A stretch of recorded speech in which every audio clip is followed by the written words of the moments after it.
Hal ini terjadi saat Habib Bakir Maula Dawilah berdatang ke pesantrennya. Sang Habib yang pernah berguru dengan Al-Ustazul Imam Al-Harab Al-Qutub Al-Habib Abdul Qadir bin Ahmad bil Faqih diberikan ilmu untuk bisa melihat sesuatu yang gaib. Pada suatu kesempatan, datanglah Habib Bakir menemui Kiai Hamid di Pasuruan. Ketika itu, di tempat Kiai Abdul Hamid banyak sekali orang-orang yang datang untuk meminta doa ataupun keperluannya yang lain. Setelah bertemu, Habib Bakir merasa kaget. Ternyata orang yang terlihat seperti Kiai Abdul Hamid sejatinya bukanlah sang kiai, karena ditemuinya adalah sosok gaib yang menyerupainya. Kemudian, Habib Bakir mencari di manakah sebetulnya Kiai Abdul Hamid yang asli berada. Setelah diselidiki dengan ilmu kanuragan, Habib Bakir terkejut karena sang kiai tersebut tengah berada di tanah suci Mekah. Karamah Kiai Haji Abdul Hamid juga pernah ditunjukkan terhadap seorang Habib sepuh yang datang kepadanya.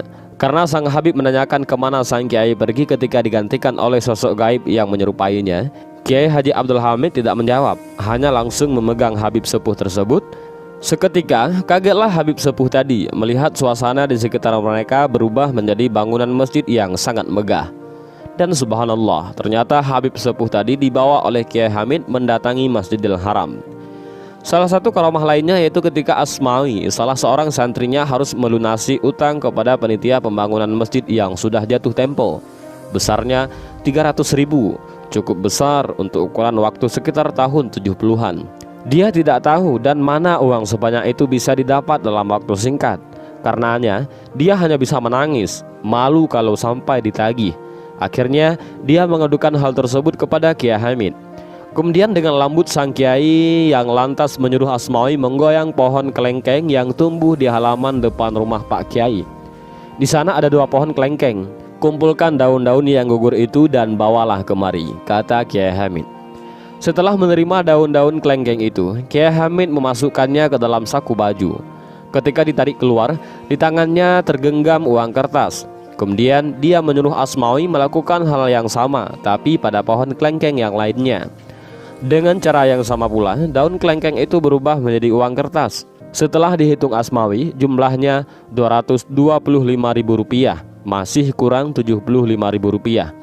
Tiba-tiba datang seorang tamu menyerahkan uang tunai yaitu sebesar Rp75.000 kepada Kiai Hamid. Lalu uang itu diserahkanlah ke Asmawi.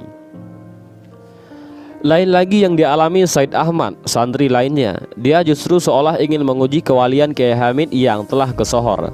Said Ahmad ingin tahu apakah Kiai tahu bahwa dia ingin diberi makan olehnya. Ketika sampai di pesantren milik sang kiai, kebetulan saat salat Isya sudah masuk, dia pun ikut salat berjamaah. Usai salat, dia tidak langsung pulang, melainkan menunggu sampai jamaah pulang semua.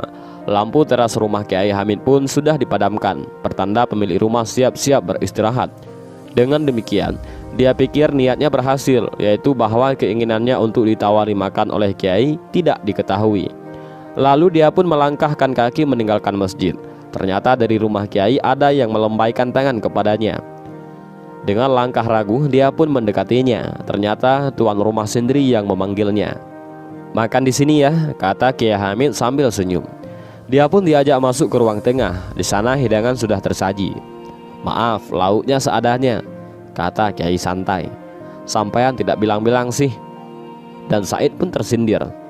Dan sejak itu dia percaya Kiai Hamid adalah seorang wali Allah. Suatu ketika ada seorang meminta nomor togel kepada Kiai Hamid. Oleh Kiai Hamid diberi dengan syarat jika dapat togel maka uangnya harus dibawa ke hadapan Kiai Hamid. Maka orang tersebut benar-benar memasang nomor pemberian Kiai Hamid dan menang. Saran ditaati, uang dibawa ke hadapan Kiai Hamid. Oleh sang kiai, uang tersebut dimasukkan ke dalam bejana dan disuruh melihat apa isinya. Terlihat isinya darah dan belatung. Kiai Hamid berkata, "Tegakah saudara memberi makan anak istri saudara dengan darah dan belatung?" Orang tersebut pun menangis dan bertaubat. Ada satu lagi kisah tentang kewalian Kiai Hamid. Pada saat Orde Baru ingin mengajak Kiai Hamid masuk partai pemerintah, Kiai Hamid menyambut ajakan itu dengan ramah dan menjamu tamunya dari kalangan birokrat. Ketika surat persetujuan masuk partai pemerintahan itu disodorkan bersama pulpennya, Kiai Hamid menerimanya dan mendatanginya. Anehnya, pulpen tak bisa keluar tinta, diganti pulpen lain tetap tak mau keluar tinta. Akhirnya Kiai Hamid berkata, "Bukan saya yang